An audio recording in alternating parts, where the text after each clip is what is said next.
Hello दोस्तों, मैं इस वीडियो में आपके लिए 17 अक्टूबर के इम्पॉर्टेंट करंट अफेयर लेकर आई हूँ, जो कि आपकी परीक्षा के दृष्टिकोण से बहुत महत्वपूर्ण है।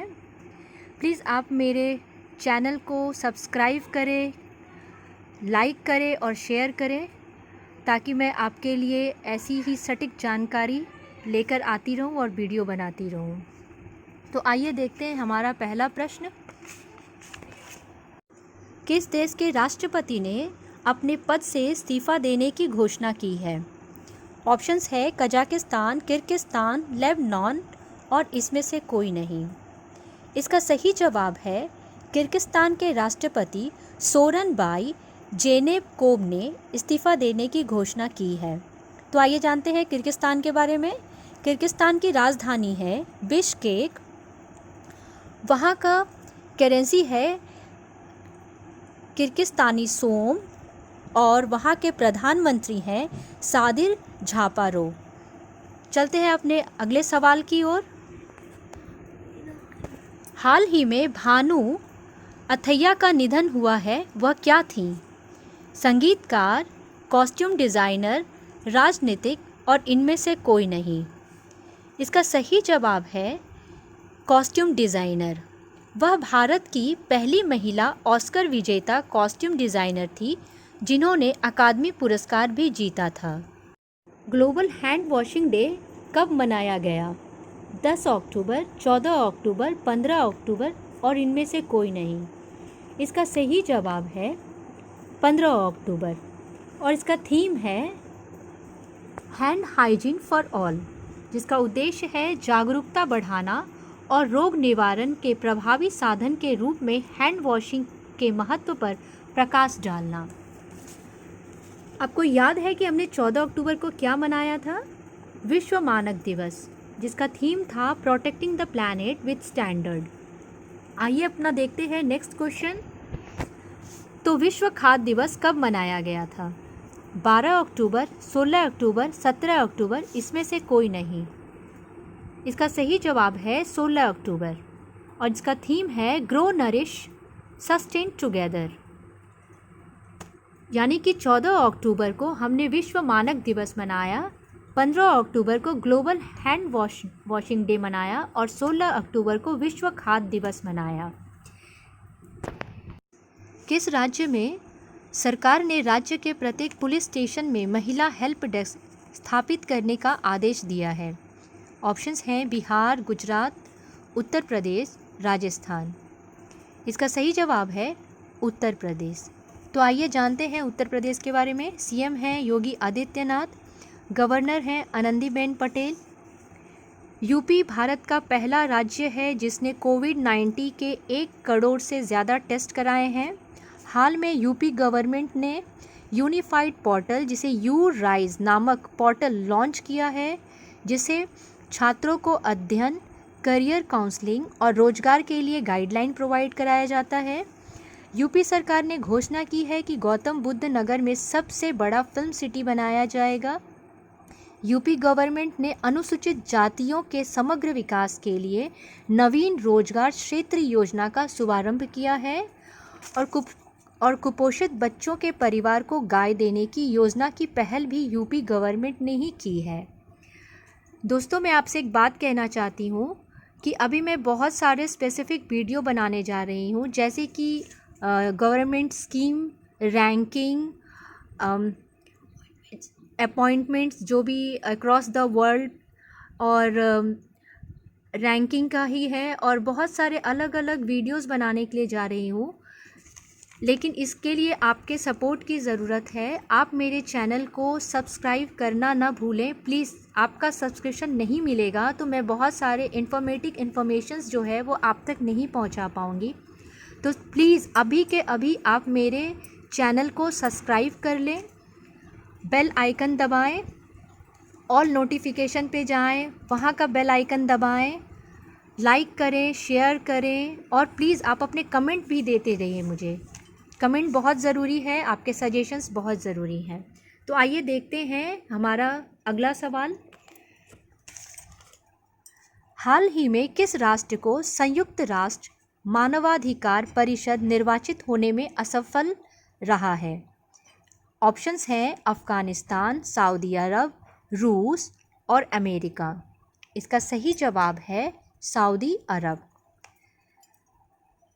United National human right council, जिसकी स्थापना 2006 में हुई थी, जिसका हेडक्वार्टर है जेनेवा, स्विट्ज़रलैंड, जिसका उद्देश्य है विश्व में मानव एवं उनके अधिकारों की रक्षा करना और साथ में मानव मूल्यों के आघात से उनका बचाव। किस संस्थान ने स्टबल को खाद में रूपांतरित करने हेतु बायो डीकम्पोज़र विकसित किया है? हमारे ऑप्शंस हैं IIT दिल्ली, IIT लखनऊ, भारतीय कृषि अनुसंधान, केंद्रीय कृषि अभियांत्रिकी संस्था। इसका सही जवाब है भारतीय कृषि अनुसंधान। आइए देखते हैं ये क्या है। भारतीय कृषि अनुसंधान संस्थान, जिसे पूसा रिसर्च इंस्टीट्यूट के नाम से जाना जाता है, ये बिहार में है, समस्तीपुर के पास। पूसा के द्वारा बायोडिकम्पोज़र समाधान विकसित किया है। इसका छिड़काव राष्ट्रीय राजधानी के नरेला क्षेत्र में हिड़की गांव के एक खेत में किया गया है। इसका उद्देश्य स्टबल को खाद में बदलना और इसे जलाने की प्रथा से दूर करने में मदद करना है, ताकि प्रदूषण स्तर को कम किया जाए। दिल्ली सरकार के अनुसार इसमें किसानों को पैसा खर्च करने की ज़रूरत नहीं है, क्योंकि यह प्रक्रिया दिल्ली सरकार के द्वारा दी जाएगी। देखते हैं हमारा अगला सवाल। सबसे बड़े आर्कटिक विज्ञान अभियान का नाम क्या है? Options EMLI, mosaic, CCAD, long year बाइन। इसका सही जवाब है मोज़ैक। आइए देखते हैं हमारा अगला सवाल। किसने भारत में एक पायलट एक्वापोनिक्स सुविधा शुरू की है? कंप्यूटिंग मशीनरी संघ, सेकंड इंजीनियरों का अंतर्राष्ट्रीय संघ, उन्नत कंप्यूटिंग विकास केंद्र, डी तकनीकी शिक्षा के लिए भारतीय समाज। इसका सही जवाब है उन्नत कंप्यूटिंग विकास केंद्र। उन्नत कंप्यूटिंग विकास केंद्र CCAD मोहाली में गुरु आनंद देव वेटनरी यूनिवर्सिटी लुधियाना द्वारा एक पायलट एक्वापोनिक्स सुविधा शुरू की गई है, जो एक बंद प्रणाली के भीतर हाइड्रोपोनिक्स, मिट्टी कम कृषि और जलीय कृषि को एकजुट करता है। यह सुविधा 100% जैविक है। आइए देखते हैं हमारा अगला सवाल। किसने central bank of the year award 2020 में गवर्नर ऑफ द ईयर का पुरस्कार जीता है? हमारे ऑप्शंस हैं ई गंग, शक्तिकांत दास, मार्क कानी और बर्कशायर हाथवे। इसका सही जवाब है मार्क कानी। यही सवाल कल हमने पूछा था आपसे। वर्ष 2020 का central bank of the year award किसने जीता है? जिसका सही जवाब था बैंक ऑफ घाना। और यहाँ जो सवाल है वो गवर्नर से रिलेटेड है। हमारा अगला सवाल है, देह विचवा करनी नामक पुस्तक किस व्यक्ति की आत्मकथा है? हमारे ऑप्शंस हैं बद्री नारायण, जानकी वल्लभ पटनायक, डॉक्टर बाला साहेब विखे पाटिल, विठुल राव विखे पाटिल। इसका सही जवाब है विठुल राव विखे पाटिल। इस पुस्तक का विमोचन हमारे माननीय प्रधानमंत्री श्री नरेंद्र मोदी जी ने किया है। तो देखते हैं हमारा अगला प्रश्न। किस कंपनी ने कृत्रिम बुद्धिमत्ता अनुसंधान केंद्र यानी आर्टिफिशियल इंटेलिजेंस रिसर्च सेंटर शुरू करने हेतु तेलंगाना सरकार के साथ भागीदारी की है?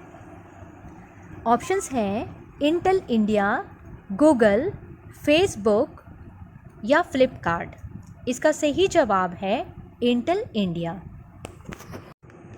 आइए देखते हैं हमारा अगला प्रश्न। किस राज्य सरकार ने मानसिक स्वास्थ्य के लिए टोल फ्री सरकारी हेल्पलाइन मन संवाद लॉन्च किया है? हमारे ऑप्शंस हैं केरल, राजस्थान, गुजरात और इनमें से कोई नहीं। इसका सही जवाब है राजस्थान। तो आइए देखते हैं राजस्थान के बारे में। राजस्थान के सीएम हैं अशोक गहलोत, गवर्नर हैं कलराज मिश्र और एडीबी बैंक ने राजस्थान को जलापूर्ति के लिए 30,000 मिलियन डॉलर का ऋण दिया है। एडीबी का फुल फॉर्म है एशियन डेवलपमेंट बैंक। मोक्ष कलश योजना की पहल राजस्थान सरकार ने की है। हमारा अगला प्रश्न है, हडल कंपनी के ब्रांड एम्बेसडर के रूप में किसे नियुक्त किया गया है? अजिंक्य रहाणे, सुनील अब्राहम, श्रीकांत दातर या इनमें से कोई नहीं। इसका सही जवाब है अजिंक्य रहाणे। हमारा आखिरी प्रश्न है, किस राज्य में national authority for ship repairing का कार्यक्रम स्थापित किया गया है? ऑप्शंस हैं मिज़ोरम, गुजरात, बंगाल, इसमें से कोई नहीं। इसका सही जवाब है गुजरात। तो आइए जानते हैं गुजरात के बारे में। कुछ दिन पहले ही गुजरात के सूरत ने रिलीजिएशन श्रेणी में यूनेस्को से पुरस्कार जीता है। 2 दिन पहले गुजरात के हाई कोर्ट के पूर्व न्यायाधीश एएस दवे का निधन हो गया था और गुजरात सोलर रूफ इंस्टॉलेशन में भारत में प्रथम स्थान पर है। मुख्यमंत्री महिला कल्याण योजना गुजरात की ही पहल है। मुख्यमंत्री किसान सहाय योजना, जिसमें किसानों को ऋण दिया जाएगा। और आखिरी है दुनिया का सबसे बड़ा ग्रीनफील्ड जिंक सिमेल्टर की स्थापना करना। ये कल का ही जीके है।